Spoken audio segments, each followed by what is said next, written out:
오늘도 전후자와 있는 분들과 함께 인사하시면서 우리는 주님의 교회입니다 하고 인사하면 좋겠습니다. 한번 인사해 보실까요? 우리는 주님의 교회입니다. 네.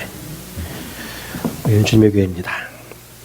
2023년도 마지막 날, 이 마지막 주일에 함께 예배하기 위해서 모인 여러분들을 축복합니다. 마지막 날 마지막 주일이에요. 정말로 진짜 함께 예배하기 위해서 모인 여러분들을 다시 한번 축복하고 환영합니다. 지난 해 동안에도 묵묵하게 예배의 자리를 지켜온 분들에게 다시 한번 감사를 드리고 싶어요. 매주 찬양을 통해서 은혜를 경험하게 해준 1부 찬양팀과 2부 찬양팀에게도 감사를 드리고 반주자들에게도 감사를 드립니다. 아까 전에 어떤 상황에서도 예배한다는 찬양을 함께 했는데 우리 엄마들이거든요. 우리 아이들, 어린아이들 떼어두고 나와서 찬양하니까 아이들이 떨어지기 싫어가지고 막 왔다 갔다 하고 그래도 참 예뻐요. 근데 그렇게라도 섬길 수 있는 게 참 귀하고 복된 것 같습니다. 그래서 여러분 따가운 시선으로 이렇게 보지 마시고 사랑스러운 눈으로 봐주시면 더 좋을 것 같아요. 이렇게 좋을 것 같고, 그래도 이 아이들이 교회 안 간다고 그러지 않는 게 얼마나 다행이에요. 와서 이렇게 같이 교회 와서 뛰어노는 게 얼마나 감사한지 모릅니다. 또 지난 한 해 동안에도 명성가를 통해서 하나님께 영광을 올려드린 우리 임마누엘 찬양대의 지휘자와 반주자분들 그리고 대원들에게도 다시 한번 감사를 드립니다. 예배 순서 중에서 오늘의 기도로 섬겨주셨던 권사님들, 집사님들 그리고 교사들에게도 감사를 드리고요. 뒤에서 보이지 않게 수고해 주신 분들이 계시는데 예배팀장 허현숙 집사님과 매주 파워포인트를 만들어주신 신용남 교우님, 또 매주 예배 실황을 전해준 필립 형제, 그리고 음향 부분에 신경을 많이 써주신 우리 장신호 집사님, 또 성찬 준비와 분급을 위해 수고해 주신 분들, 꽃꽂이와 헌화헌금으로 재단을 아름답게 가꾸어 주신 분들, 또 교제를 위해서 또 함께 수고해 준 동산지기 분들과 동산 식구들, 여선교회와 남선교회, 이 밖에도 여러 모양으로 헌신해 주신 임원들과 시간과 물질로 협력해 주신 우리 주님의 교회 성도들, 우리 자녀들의 영적인 예배와 성장을 위해서 아낌없이 헌신해 주셨던 우리 유치부, 초등부, 중고등부, 청년부 교사들과 박 목사님까지 정말 하나님이 가장 기뻐하시는 일을 해주셨다라고 생각이 됩니다. 그리고 새해에도 우리는 변함없이 주의 길을 준비하는 자들이 되어야 될 것입니다. 마태복음 3장에는요, 주의 길을 준비했던 사람, 광야에 외치는 자의 소리가 되어서, 외치는 소리가 되어서 많은 사람들을 회개하도록 이끌었던 세례 요한에 대한 이야기가 이렇게 전해져 있습니다. 세례 요한의 이야기, 오늘 마태복음 이제 5번째 강해를 함께 나누게 되는데요. 오늘 목사님이 쓴 책에서 이런 글을 본 적이 있어요. 혹시 여러분 공감하실지 모르겠지만 이런 글입니다. 성경의 이야기는 모두 나의 이야기입니다. 성경이 어려운 이유는 성경 말씀을 나와 상관없는 남의 이야기로 읽기 때문입니다. 악인이 등장하면 그 악을 나의 악으로, 의인이 등장하면 예수 그리스도의 은혜로 의롭게 된 내 신분과 사명을 생각해야 합니다. 성경에 나타난 하나님의 구속사가 나의 역사가 되고 나의 삶이 되어야 합니다. 저는 이분 말씀에 참 공감합니다. 성경을 보면요, 사실 어려운 부분들이 있기는 해요. 그런데 성경이 어렵게만 느껴지는 이유는 우리가 그것을 나의 이야기가 아니라 나와는 상관없는 이야기로 읽기 때문이 아닐까 하는 생각을 해보았습니다. 그래서 더 지루하고 의미 없게 여겨지는 것이 아닐까 하는 생각을 해봤어요. 오늘 본문의 세례 요한 이야기도 마찬가지입니다. 광야에 외치는 자의 소리가 되어서 많은 사람들을 회개하도록 이끈 것은 요한의 사명이었고, 나의 사명과 목적은 다른 데 있다고 생각을 한다면 이 말씀은 우리에게 아무런 의미가 되지 못할 것입니다. 그러나 광야에 외치는 소리가 자의 소리가 되어서 많은 사람들을 회개하도록 이끄는 것이 요한의 사명이었던 것처럼 오늘 나의 사명과 목적도 하나님의 말씀으로 주의 길을 준비하는 것임을 깨닫게 될 때에 이 말씀이 내게 의미 있는 말씀이 되는 것이죠. 2023년도에도 우리는 하나님 말씀으로 주의 길을 준비하는 자들로 살아야 했고요. 2024년도 새해에도 우리는 계속해서 하나님의 말씀으로 주의 길을 준비하는 자들로 살아야만 합니다. 주의 길을 준비하는 일이 우리의 사명이고 이 땅에서의 삶의 목적이라는 사실을 여러분 잊지 마시고 꼭 기억하시면 좋겠습니다. 지난 주간에요, 시니어분들을 모시고 초기 감리교 역사 탐방을 다녀왔습니다. 이 마지막 날 아침에 이사야서 55장 말씀으로 함께 경건회를 가졌는데요. 바로 이 말씀이었습니다. 같이 한번 읽어볼까요? 시작. 너희는 여호와를 만날 만한 때에 찾으라. 가까이 계실 때에 그를 부르라. 악인은 그의 길을, 불의한 자는 그의 생각을 버리고 여호와께로 돌아오라. 그리하면 그가 긍휼히 여기시리라. 우리 하나님께로 돌아오라. 그가 너그럽게 용서하시리라. 이는 내 생각이 너희 생각과 다르며 내 길은 너희의 길과 다름이니라. 여호와의 말씀이니라. 이는 하늘이 땅보다 높음같이 내 길은 너희의 길보다 높으며 내 생각은 너희의 생각보다 높음이니라. 여러분, 우리가 하나님을 찾고 부르는 이유는요, 또 우리가 날마다 주님께로 돌아가야 되는 이유는 우리가 생각하는 길과 하나님의 길이 다르기 때문입니다. 내 길은 너희의 길과 다름이라. 내 길은 너희의 길보다 높으며 내 생각은 너희의 생각보다 높음이니라. 잠시 이 말씀 앞에서 우리 자신을 한번 비춰보았으면 좋겠습니다. 지난 한 해 동안 여러분, 우리는 어떤 길을 더 많이 걸었습니까? 내 길이었습니까? 아니면 주님의 길이었습니까? 이제 내일부터 시작하는 새해에는 여러분 어떤 길을 걷기를 원하고 계십니까? 하나님 분명하게 말씀하셨습니다. 우리는 내 길이 아니라 주의 길을 가야 한다고 말씀이시죠. 그러므로 우리는 내 길을 준비하는 그런 자들이 아니라 주님의 길을 준비하는 자들로 살아가야 한다는 것입니다. 하나님 말씀으로 주의 길을 준비해 나가는 것이 나의 사명이요 목적이 되어야 된다는 것이죠. 세례 요한의 이야기는요, 모든 복음서에서 전하고 있습니다. 사복음서가 다 전하고 있는데 그 중에서 누가복음은 그의 출생에 대해서 아주 자세하게 언급을 하고 있습니다. 누가는 왜 예수님의 출생도 아닌 세례 요한의 출생에 대해서 이토록 관심을 가지고 있는 것일까요? 누가에 따르게 되면 이 요한의 아버지는 사가랴였고요, 요한의 어머니는 엘리사벳이었는데 두 사람의 나이가 많았음에도 불구하고 자식이 없었다고 그래요. 엘리사벳이 아이를 갖지 못하는 여인이었기 때문입니다.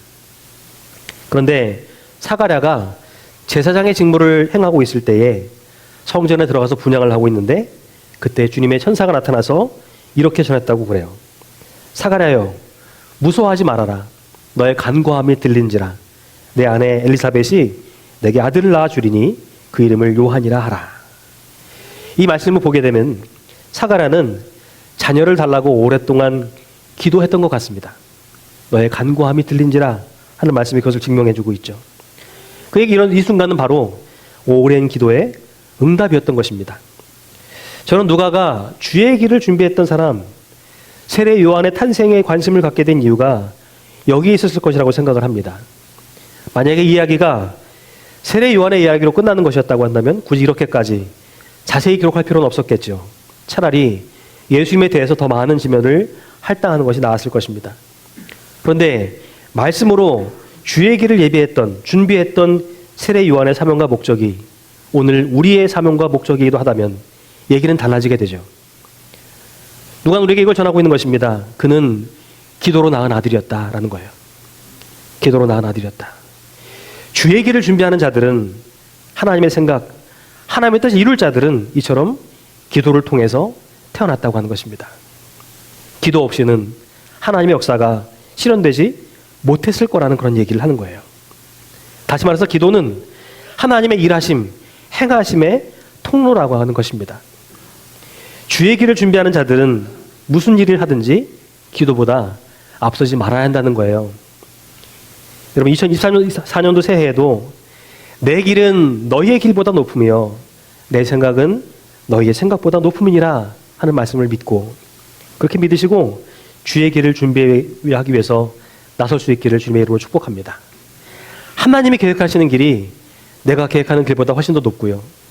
하나님의 생각이 우리 생각보다 훨씬 더 높다고 성경은 말씀하고 있습니다.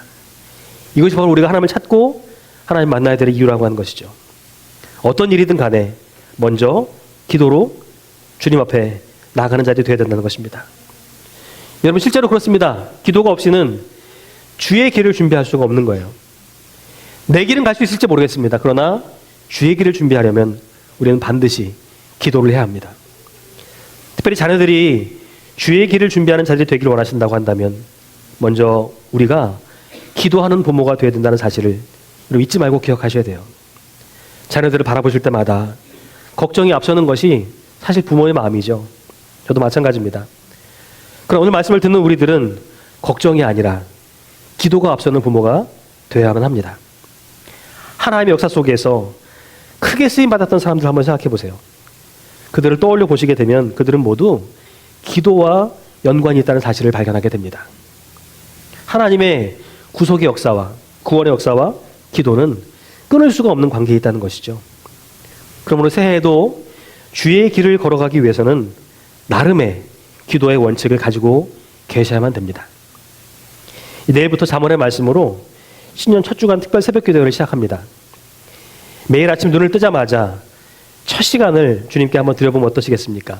그리고 첫 주간만큼은 나름의 기도의 원칙을 한번 세워보시면 어떻겠어요? 새해도요, 각자의 삶의 현장을 기도의 장소로 산실로 만들어가는 저와 여러분 될 수 있기를 축복합니다. 이 복음서에 따르게 되면요, 세례 요한은 또 광야, 빈들에서 살았다고 이야기하고 있습니다. 빈들. 거기서 낙타 토롯을 입고 허리에 가죽띠를 띠고 메뚜기와 석청, 야생 꿀을 먹고 살았다고 기전하고 있습니다.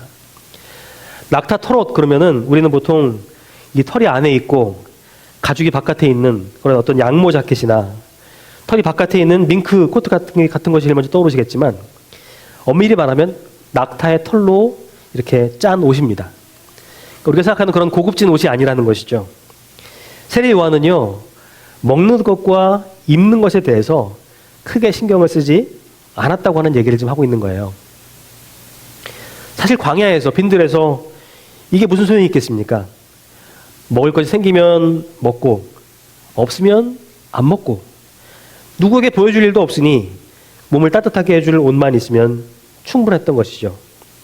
짐을 잔뜩 짊어지고 다닐 필요도 없었을 것입니다. 그런데 왜 광야일까요? 왜 빈들일까요? 집이 없었던 것도 아닐 텐데 말이죠. 그 아버지가 제사장이었다고 하니까 제사장에게 준 집은 분명히 있었을 거 아니겠습니까? 그런데 왜 요한은 광야에 살았을까? 어떻게 생각하세요? 광야 그러면 보통 우리는 살기 힘들고 어려운 곳, 사서 고생하는 곳을 떠올리게 되지만요. 사실 광야라고 하는 곳은 이스라엘 백성들이 이집트를 탈출할 때부터 가나안 땅에 이를 때까지 하나님의 품 안에서 하나님의 사랑을 풍성하게 경험했던 곳입니다. 하나님이 어떤 분이시고 어떻게 그들을 인도하시는지를 경험하는 장소. 다시 말해서 하나님을 만나는 장소였다는 것이죠. 따라서 세례 요한이 빈들에서 지내면서 광야에서 지내면서 낙타 토롯을 입고 가죽띠를 띠고 메뚜기와 석청을 먹었다는 이야기는요, 그가 세상의 즐거움이나 자기의 욕망을 추구하지 않고 그렇게 살지 않고 그리스도를 위해서 미니멀 라이프를 살았다는 의미를 가지고 있는 말씀인 것입니다. 그리스도를 위해서 자신의 삶을 제한하고 최소화하면서 그렇게 자기를 부인하고 주의 길을 따랐다고 하는 얘기인 거예요. 이것이 주의 길을 준비하는 자의 모습, 주의 길을 예비하는 자의 삶의 모습이라는 사실을 지금 말씀해주고 있는 것입니다. 디모데전서 2장 3절과 4절 보면 이런 말씀이 있습니다. 이 말씀 한번 같이 읽어보면 좋겠습니다. 시작. 너는 그리스도 예수의 좋은 병사로 나와 함께 고난을 받으라. 병사로 복무하는 자는 자기 생활에 얽매이는 자가 하나도 없나니 이는 병사로 모집한 자를 기쁘게 하려 함이라. 지난 한 해도 돌아보게 되면요, 자기 생활에 얽매여서 살아갈 때가 얼마나 많았습니까? 바빴잖아요. 힘들고 피곤했잖아요. 어쩔 수 없는 삶에 이끌어 달면서 이렇게 자기 생활에 얽매일 때가 참 많지 않았습니까? 그런데 이 말씀에 따르게 되면 그리스도 예수의 병사로 살아가는 사람들은 자기 생활에 얽매이지 않아야 된다는 것입니다. 그래서 세례 요한도 광야, 빈들로 향해 나갔던 거예요. 하나님께 더욱더 집중하고 인격적으로 하나님을 경험할 수 있었기 때문입니다. 오늘 제가 여러분께 드리는 말씀은요, 직장을 그만두고 교회 다녀라 이런 얘기 한 말씀 드리는 게 아니에요. 후에 제자들 중에서 물론 자기의 생업이었던 배와 그물을 버리고 주님을 따랐던 사람도 있었지만 주의 길을 준비했던 사람들은 자기의 생활에 얽매이지 않았다는 것이 바로 성경에 지금 우리에게 주는 메시지인 것입니다. 자기 생활에 얽매이지 않았다는 거예요. 거기에 내 목숨을 걸고 그것 때문에 내 인생을 빼앗기지 않았다는 것입니다. 새해는 우리도요, 자기 생활에 얽매인 채로 살아가는 그런 삶이 아니라 광야에서 때로 빈들에서 하나님 만나는 시간들을 더욱더 많이 만들 수 있어야 됩니다. 우리에게 그 시간이 꼭 필요하다는 것이죠. 근데 여러분, 나의 시간 활용, 지난 한 해를 함께 돌아보시게 되면 한 해 동안 나의 시간 활용은 어땠습니까? 혹시 바꿔야 될 부분은 없습니까? 버려야 될 부분은 없으신가요? 이제 하나님께서 우리를 위해서 마련해 주신 주일 예배는 물론이고요. 특별한 예배와 배움의 기회들, 그리고 두 차례의 말씀 집회와 몇 차례 열리게 될 수련회까지 정말 자기 생활에 얽매이지 않고 때로는 광야로 빈들로 나가서 거기서 하나님 만나는 시간들을 꼭 가지시면 좋겠습니다. 1월 달에도요, 첫 주간에는 새벽기도회, 특별 새벽기도회 있고, 중순에는 또 재직 수련회를 준비 중에 있고, 또 월 말에는 3일간의 말씀 집회를 지금 준비하고 있습니다. 이렇게 준비하는 게 쉽지는 않아요. 사실 안 하면 제일 편한 게 누굴까요? 접니다. 안 해도 그만이에요, 저는요. 그죠? 그런데 이렇게 계속해서 준비하게 하시는 이유는요, 여러분에게 뭔가를 특별하게 주시고자 하는 그런 기대가 있고 또 하나님의 그런 계획이 있기 때문이 아닐까 생각이 돼요. 이런 기회가 많지는 않을 것입니다. 여러분, 기업을 얻기 원하신다면 자기를 내려놓고 절제할 수 있어야 됩니다. 시간을 줄여야 될 수도 필요하고요. 때로는 더 열심을 내서 기도하는 일도 필요하다는 것이죠. 새해에도 하나님 우리에게 주는 기회들을 놓치지 마시고 계속해서 주의 길을 예비해 나가는 저와 여러분 될 수 있기를 축복합니다. 세례 요한의 주된 사역은요, 사람들을 회개로 이끌어가고 예수님께로 돌아가도록 하는 일이었습니다. 여러분, 우리는 광야에서 훈련을 받지만 우리 목적지는 광야가 아닙니다. 우리 목적지는 가나안 땅이에요. 광야에서 일생을 마치는 것이 아니라 광야를 통해서 가나안 땅으로까지 나가는 것이 우리의 목표이고 삶의 목적이라는 것이죠. 그렇기 때문에 광야에서 일생을 마치는 자가 되서는 안 된다는 것입니다. 매번 훈련만 받고 교육만 받고 그렇게 끝나는 자가 되서는 안 된다는 것이죠. 이스라엘이요, 이집트를 탈출하는 중에도 광야에서 일생을 마친 사람들이 있었어요. 어떤 사람들인지 아세요, 혹시? 자기 기준과 욕심이 충족되지 않는다고 끝까지 하나님 원망하고 불평하면서 하나님을 대적했던 사람들이었습니다. 그들은 가나안 땅에 들어가지 못했어요. 광야에서 그냥 죽고 말았습니다. 자기도 못 가고 남들도 못 가게 만드는 그런 사람들이 되고 말았다는 것이죠. 그러나 주의 길을 준비했던 사람들은 사람들을 회개하도록 이끌었고 그들이 하나님께 돌아가도록 만들었다고 하는 사실입니다. 마침내 가나안 땅으로 인도했다는 것이죠. 어느 분이요, 페이스북에 올린 글을 제가 소개하고 말씀을 좀 정리하려고 하는데요.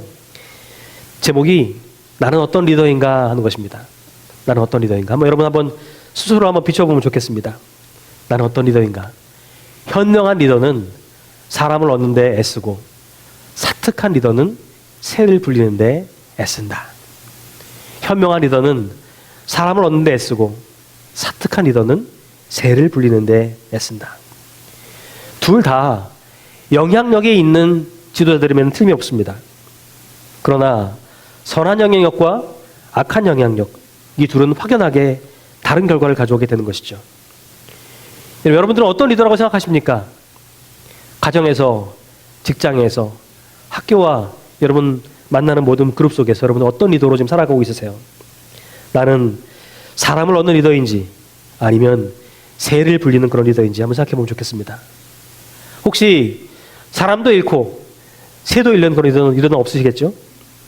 새해도 주의 길을 준비하는 여러분, 사람을 낚는 어부가 되시기를 축복합니다. 예수님은요, 우리가 사람을 얻는 자들이 되라고 말씀하셨어요. 사람을 잃고 다 나를 떠나가는 사람이 아니라 나로 하여금 사람을 얻는 사람이 되라고 말씀하셨다는 것이죠. 그들을 회개로 이끌고 다시금 주께로 돌아가도록 다시금 그들의 시선이 주님께 향하도록 만드는 일에 우리 인생을 걸어야 된다고 말씀하고 있다는 것입니다. 그게 바로 우리의 사명이고 목적이기 때문입니다. 하나님 말씀으로 주님의 길을 준비하는 것이 우리 사명이고 목적이라는 사실 여러분 꼭 기억하시면서 그렇게 새해를 열어가시면 좋겠어요. 계속해서 기도로 하나님 역사를 만들어 가시고 광야와 빈들에서 하나님 만난 훈련들을 통해서 가정에서, 학교에서, 직장에서, 그리고 교회에서 선한 영향력들을 끼칠 수 있는 그런 리더들이 될 수 있기를 주님의 이름으로 축복합니다. 하나님 여러분들 여기 보내실 때는요, 여러분들로 하여금 선한 영향을 끼칠 수 있도록 하려고 부르신 거예요. 여기서 나도 못 가고 남들도 못 가게 만드는 사람이 아니라 나도 가고 저들도 함께 가는 사람이 될 수 있도록 우리를 부르신 것입니다. 그걸 꼭 기억하시고요. 새해에는 가정에서도 교회에서도 직장에서도 사람을 얻는 분들이 되면 좋겠습니다. 그렇게 사람을 얻으시고 특별히 내 길, 내 생각보다 높은 주의 길을 준비하기 위해서 여호와를 만날만 할 때 찾고 가까이 계실 때 그를 부르는 우리 모두가 될 수 있기를 축복합니다. 앞에서 함께 주셨던 말씀 다시 한번 읽으면 좋겠는데요. 이 말씀이죠. 너희는 여호와를 만날만 할 때에 찾으라. 가까이 계실 때에 그를 부르라. 악인은 그의 길을, 불의한 자는 그의 생각을 버리고 여호와께로 돌아오라. 그리하면 그가 긍휼히 여기시리라. 우리 하나님께로 돌아오라. 그가 너그럽게 용서하시리라. 지난 한 해 동안에도 하나님은 우리 곁에 계셔서 만날 만한 때를 여러 번 주셨고요. 우리 가까이 계셔서 우리로 하여금 주님 부를 수 있는 기회들을 여러 번 주셨습니다. 문제는 우리가 주님을 찾지 않았고 부르지 않았던 거예요. 그분의 길이 우리가 생각하는 길보다 더 높다고 생각하지 못했기 때문이고, 그분이 계획하신 길이 내가 계획하는 길보다 더 낫다고 여겼기 때문일 수도 있습니다. 이 말씀을 잘 기억하시면서 오늘 나를 위해서 주신 말씀, 내 생각이 너희의 생각보다 높고 내 길이 너의 길보다 훨씬 더 높을 거다 라는 말씀 함께 기억하시면서 새해에도 내가 생각했던 것보다 더 높은 길을, 내가 생각했던 계획보다 훨씬 더 나은 계획으로 이끌어가신 주님의 은혜를 함께 경험하시면서 그렇게 여호와께 나아가는 저와 여러분 될 수 있기를 축복합니다. 새해도 주님은 여러분 곁에 함께 계실 것입니다. 인도하실 거예요. 중요한 것은 가까이 계실 때에 그를 부르고 만날 만한 때에 주님을 찾는 일입니다. 찾고 부른 일들 잘 감당하셔서 또 새해에도 주님 주신 놀라운 계획들 이루어가시는 우리 모두 될 수 있기를 주님의 이름으로 부탁을 드립니다. 함께 기도하시겠습니다. 또 주신 말씀 함께 기억하시면서 우리 반주를 좀 도와주시고요. 잠깐 기도하는 시간 갖으면 좋겠습니다. 오늘 나의 시간 활용에 대해서 함께 질문을 드셨고 또 나는 어떤 사람인지를 함께 또 말씀을 통해 보셨는데요. 오늘 함께 기도하시는 가운데서 주님, 내가 주의 길을 예배하는 자가 될 수 있도록 인도하옵소서. 조금 더 기도하고 하나님 찾으면서 부르짖으면서 은혜를 경험할 수 있도록 인도하옵소서. 함께 기도하면 좋겠습니다. 함께 기도하시겠습니다.